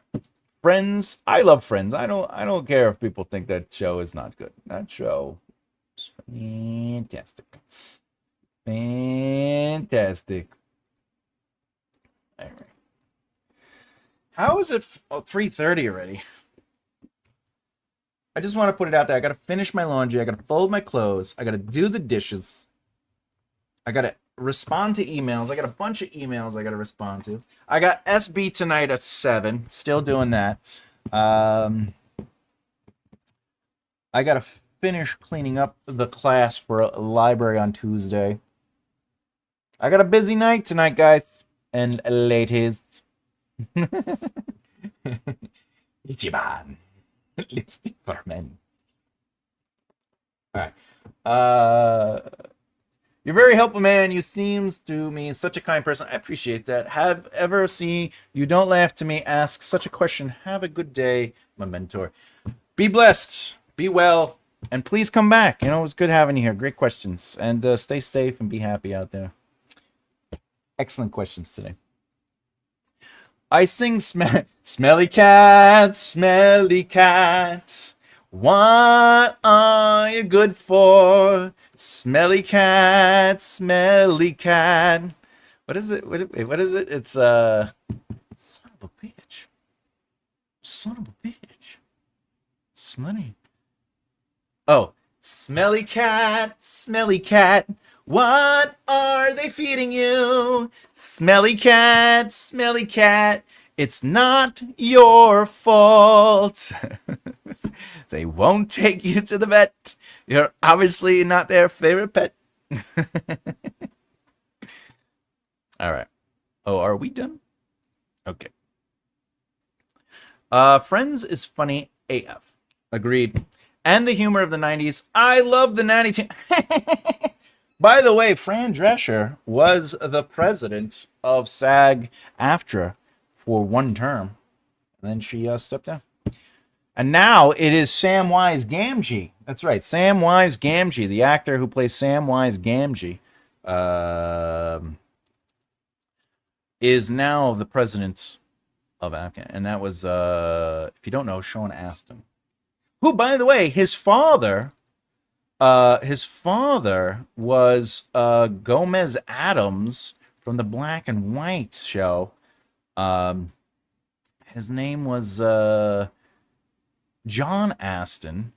If you don't know who John Astin is, he was in Frighteners, excellent film. He was in the Addams Family TV show. Very funny guy. Very funny guy. Michael Tell is also his father. Oh, that's his stepdaddy. Stepdaddy. Anyway. Not your fault. Smelly cat, smelly cat. What are they feeding you? Smelly cat.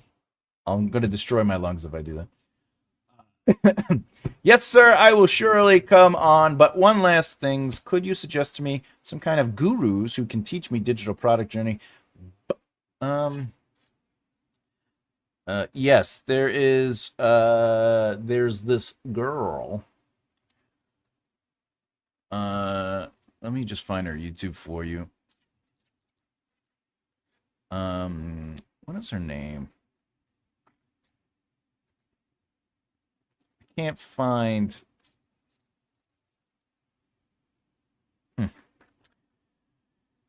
YouTube. Oh, here we go. Let's see. Is this her? This might be her.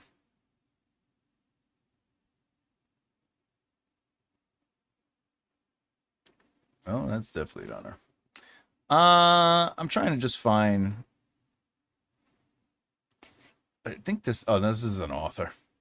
I can't find it. There's definitely. I have somebody. I just can't remember their name. I'm sorry, but there's two people that are definitely on YouTube that are really good at digital marketing stuff like that. So I just can't find it right now. So I apologize for that. However, if you just go to YouTube and search digital marketing or digital product marketing, you will definitely find some really good ones. You've never what? You never seen Friends?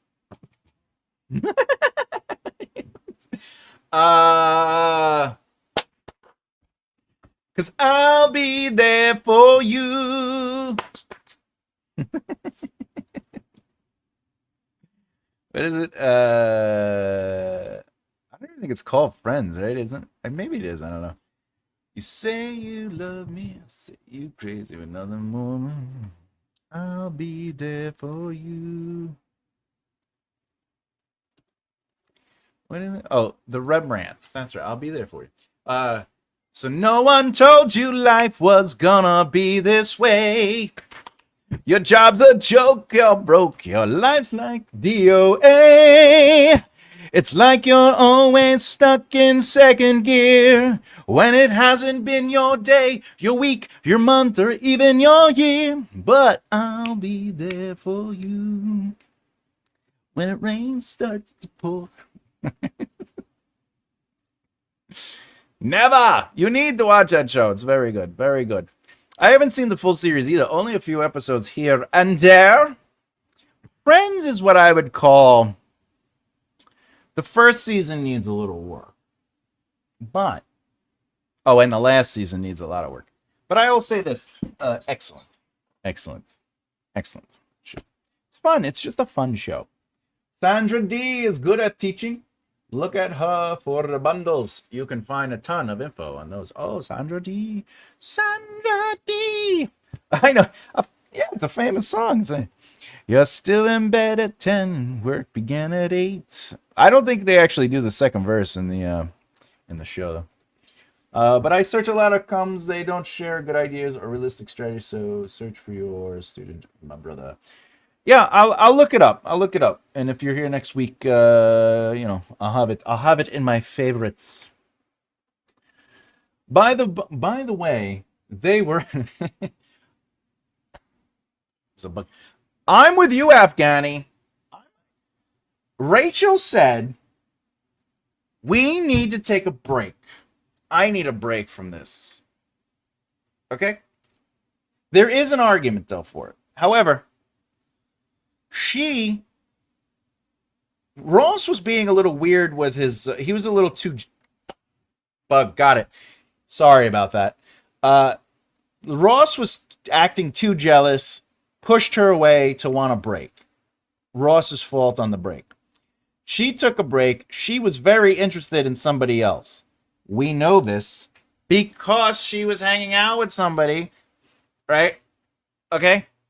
Who they kissed. I don't know if they kissed right away, but I think they kissed. I think they kissed in that episode. But Ross did... Ross is in the wrong for sort of just finding somebody and just some random person that he liked that worked at a whatchamacallit, the copy machine girl. And he was just like, But he was feeling bad. She made a move on him. He should have said no. I feel they were both, but they were definitely on a break. The thing that's really funny about that, and this is why I stand by they were on a break, because there's a what if episode where, like, what if certain things didn't happen? And Rachel is, this is what kills the argument for me. Rachel is married to Barry in the what if. Like she didn't run away from the wedding and end up in the coffee shop. She just chose to get married to him. And there's a point where she goes, "Oh, I wish I was on a break with Barry so I could sleep with this guy." So she understands, not only does she understand the logistics of the argument, but she also agrees with it. So I stand by they were on a break. I was more a green wing, gimme, gimme, gimme, and fast show kind of girl. How about this one?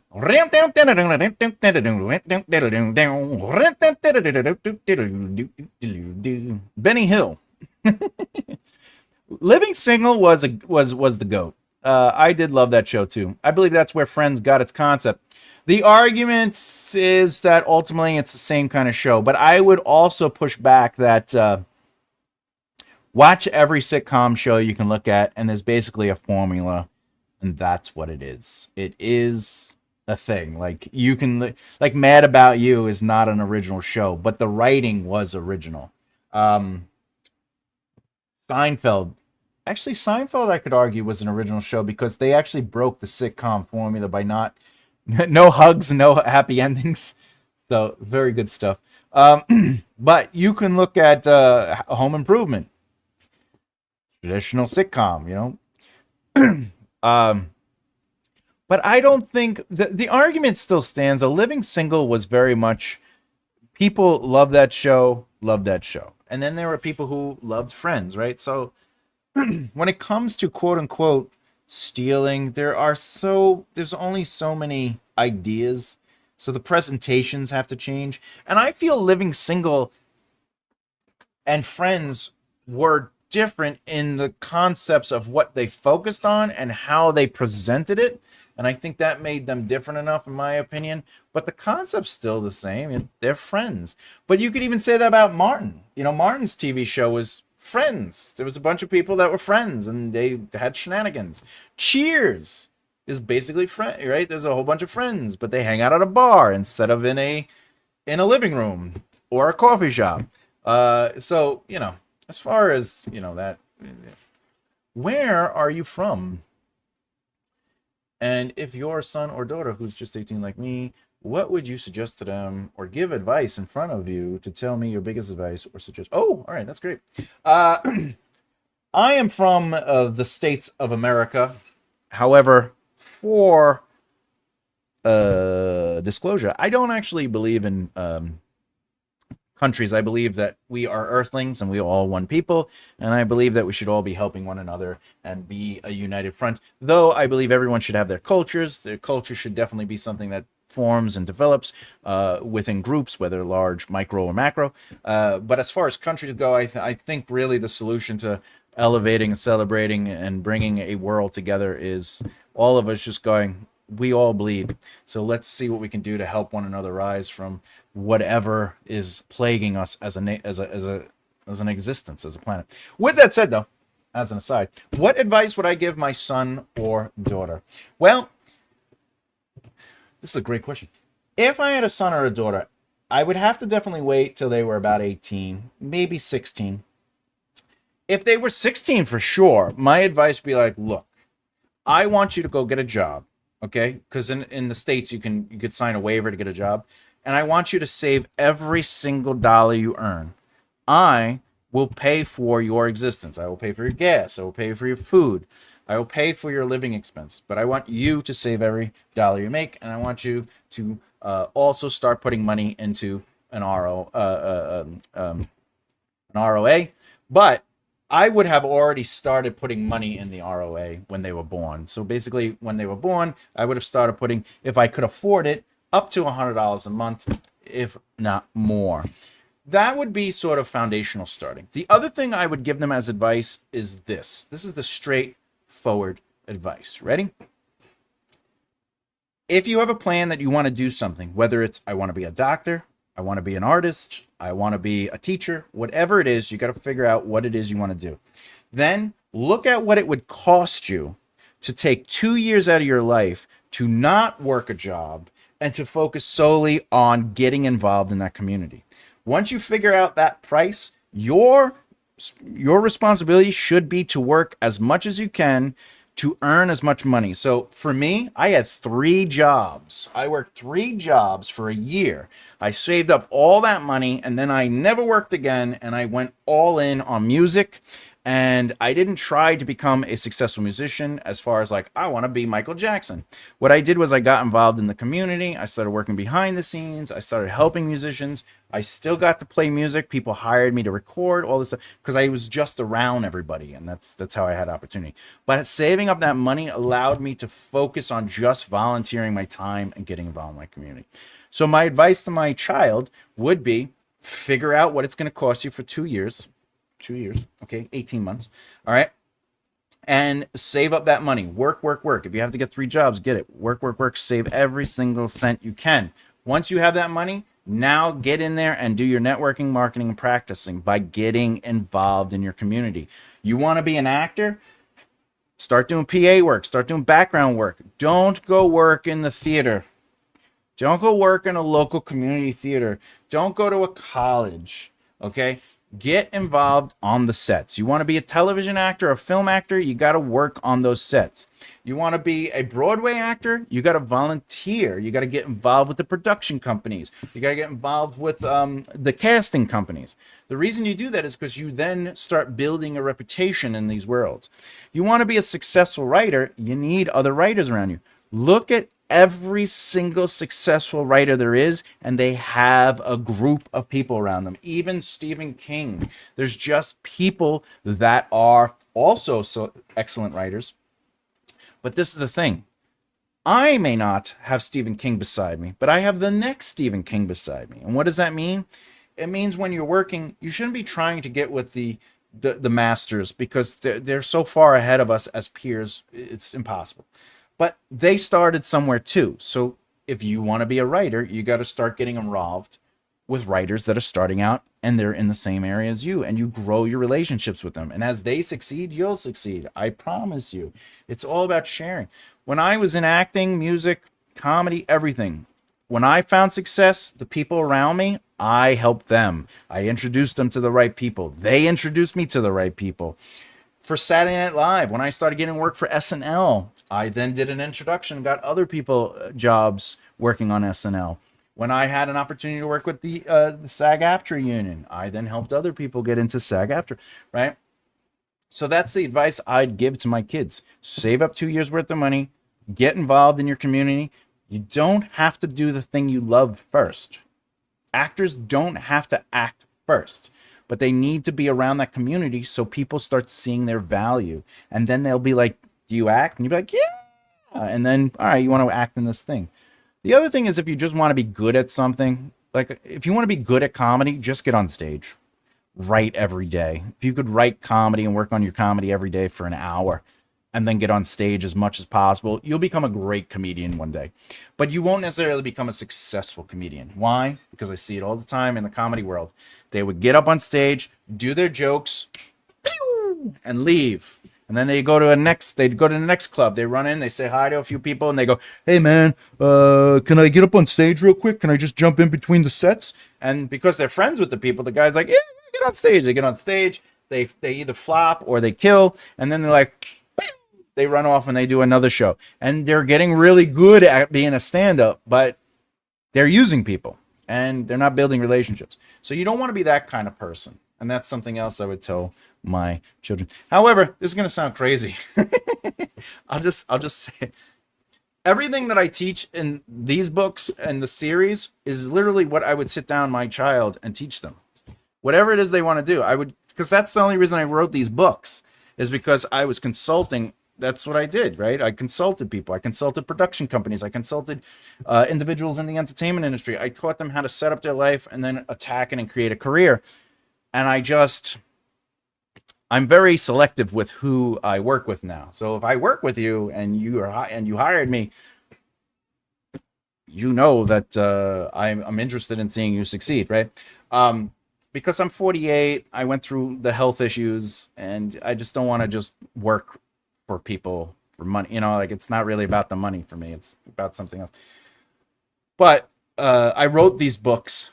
So if people came to me and I don't want to just give everybody my time, I just go buy those books. It's literally what I would teach you as being successful. Those books are filled with everything. But if I had kids, I'd be teaching them that stuff. I'd be sitting down going, all right, this is what you got to do. You got to work on this. You got to work on that.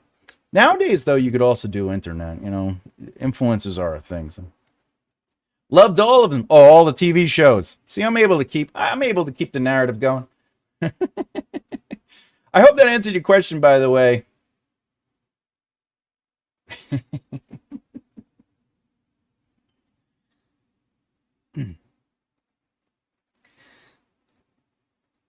Me too. All right. I gotta go.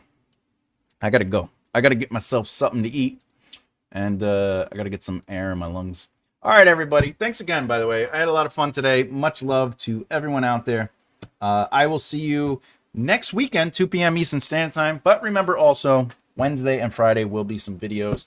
Thursday will be the release of the next video in how to write a narrative. I know some of you are really, really enjoying it. Other than that, I'm out. I will see you all. Bye, everybody. Bye, SB. Much love. I'm Thomas J. Bellezza. As always, keep developing the right mindset. See you later. Bye.